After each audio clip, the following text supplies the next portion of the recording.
ओम नमो भगवती वासुदेवाय नमः। प्रेम से बोलिए भगवान विष्णु की जय। श्री स्कंद पुराण कथा के अनुसार देवोत्थान एकादशी का महात्म्य।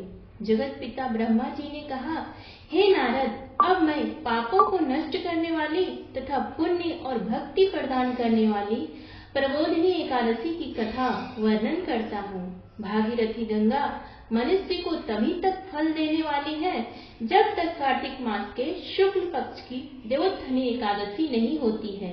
नारद जी ने पूछा, हे जगत पिता, एक बार भोजन करने तथा रात्रि में भोजन करने और पूरे दिन उपवास करने से क्या क्या फल प्राप्त होता है, उसे आप विधिवत समझाइए। ब्रह्मा जी ने कहा, हे नारद, एक संध्या को भोजन करने से 1 जन्म के तथा रात्रि में भोजन करने से 2 जन्म के और पूरे दिन उपवास करने से 7 जन्म के समस्त पापों का नाश हो जाता है। जिस वस्तु का त्रैलोक्य में मिलना दुर्लभ होता है, वह वस्तु देवोत्थानी एकादशी के व्रत से मिल जाती है।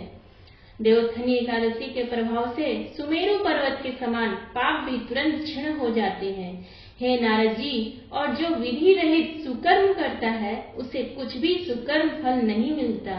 जो ब्राह्मण, पराय स्त्री, सुहागिन अथवा ब्राह्मणी से भोग करता है वह वंश सहित नष्ट हो जाता है और उसके संतान नहीं होती है। जन्म के सब पुण्य नष्ट हो जाते हैं। पर निंदक, अहंकारी, बुरे आचरण वाला, सूत्री से विषय करने वाला अति नीच कर्मी घोर नरक में जाता है। जो कोई विधि सहित श्रद्धा पूर्वक थोड़ा भी पुण्य करते हैं, वह पुण्य उनका पर्वत के समान अटल हो जाता है। जो मनुष्य देवोत्थानी एकादशी के व्रत में रात को जागरण करते हैं, उनकी बीती हुई तथा आगे आने वाली 10,000 पीढ़ियां विष्णु लोक में निवास करती है और नर्क लोक में कष्ट भोगते हुए पितृगण स्वर्ग लोक में जाकर सुख भोगते हैं।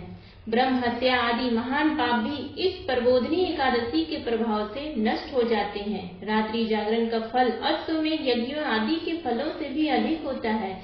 समस्त तीर्थों में जाने तथा भूमि, स्वर्ण, गौ आदि के दान का फल इस प्रबोधिनी एकादशी के रात्रि जागरण के फल के बराबर होता है।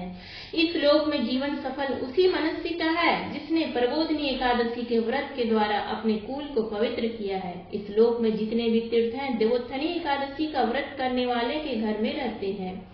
मनुष्य को समस्त कर्मों का त्याग करके ईश्वर की प्रसन्नता के लिए इस कार्तिक मास की एकादशी का व्रत अवश्य करना चाहिए। इस व्रत के प्रभाव से मनुष्य पुनः जन्म नहीं पाता है तथा कायिक, वाचिक और मानसिक पापों का नाश हो जाता है। इस दिन जो दान, तप, होम आदि यज्ञ भगवान की प्राप्ति के लिए किया जाता है, उसका अक्षय पुण्य होता है।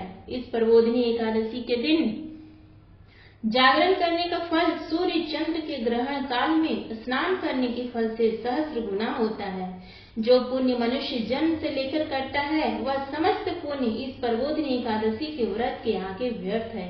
और जो मनुष्य एकादशी का व्रत नहीं धारण करते हैं, उनके भी समस्त पुण्य व्यर्थ हैं। अतः हे नारद जी, तुम्हें भी विधि अनुसार विष्णु की पूजा करनी चाहिए। जो मनुष्य कार्तिक मास में धर्म परायण होकर अन्य व्यक्तियों का अन्न नहीं खाते, उनको चांद्रयण व्रत का फल प्राप्त होता है। कार्तिक मास में जो मनुष्य भगवान की कथा को थोड़ा या अधिक सुनते या पढ़ते तथा सुनाते हैं, उनको 100 गौ के दान का फल मिलता है। जो लोग प्रबोधिनी एकादशी के दिन विष्णु की कथा सुनते हैं, उन्हें 7 दीप के दान का फल मिलता है तथा वे उत्तम लोक को प्राप्त होते हैं। इतनी सुनकर नारद जी ने कहा, हे जगत पिता, अब आप एकादशी के व्रत का विधान करिए। ब्रह्मा जी ने कहा, हे नारद जी, इस एकादशी के दिन मनुष्य को ब्रह्म मुहूर्त में उठना चाहिए और नदी, तालाब, कुआं आदि पर स्नान करके व्रत का नियम धारण करना चाहिए। व्रत नियम धारण करते समय कहना चाहिए कि हे भगवान, आज मैं निराहार रहकर दूसरे दिन अन्न का भोजन करूंगा। हे जगदीश्वर, आप मेरी रक्षा कीजिए। इस प्रकार भगवान की विनय करने के पश्चात ही पूजा करके व्रत का आरंभ करना चाहिए। रात्रि को जागरण करना चाहिए और भजन, कीर्तन, गीत गाकर, कथा, बाजे, नृत्य आदि से संपूर्ण रात्रि व्यतीत करनी चाहिए। इस एकादशी के दिन कंजूसी को त्याग कर पुष्प, फल, धूप तथा अगर इत्यादि से भगवान विष्णु की पूजा करनी चाहिए और शंख के जल से भगवान को अर्घ्य देना चाहिए। जो कोई मनुष्य भगवान की पूजा अगस्त्य पुष्प से करते हैं, उनके सम्मुख इंद्रदेव भी हाथ जोड़कर उपस्थित हो खड़े हो जाते हैं। अगस्त के फूलों के श्रृंगार से भगवान बहुत प्रसन्न होते हैं।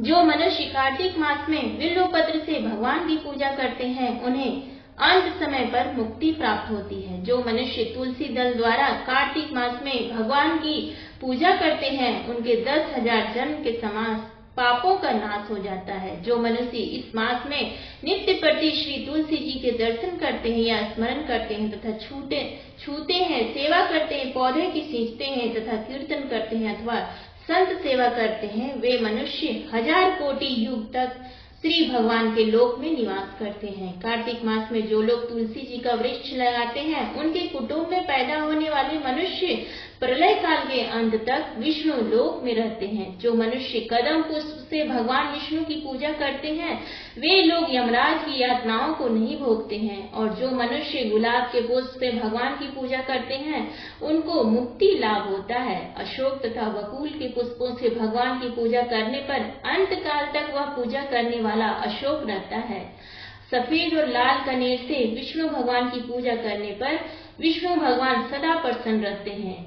जो मनुष्य कार्तिक मास में भगवान विष्णु की पूजा दुर्वा दल से करते हैं, वे पुरुष पूजा के फल से भी 100 गुना फल अधिक प्राप्त करते हैं। शमी पत्र से भगवान की पूजा करने वाले मनुष्य सरलता से यमराज के भयानक मार्ग को पार कर जाते हैं और आगमन से छूट जाते हैं। जो भगवान की पूजा चंपक पुष्पों से करते हैं या स्वर्ण केतुकी के पुष्प भगवान पर चढ़ाते हैं, वाले मनुष्य के करोड़ों जन्म के पाप नष्ट हो जाते हैं। श्वेत दीप में स्थान प्राप्त करने वाले मनुष्य को पीले या रक्त वर्ण के कमल पुष्पों से भगवान विष्णु की पूजा करनी चाहिए। इस प्रकार पुष्पों से रात्रि में भगवान की पूजा करके प्रातः काल नदी में स्नान करना चाहिए। तब स्नान करने के पश्चात भगवान की प्रार्थना करते हुए अपने घर को आना चाहिए और भगवान विष्णु की पूजा करनी चाहिए।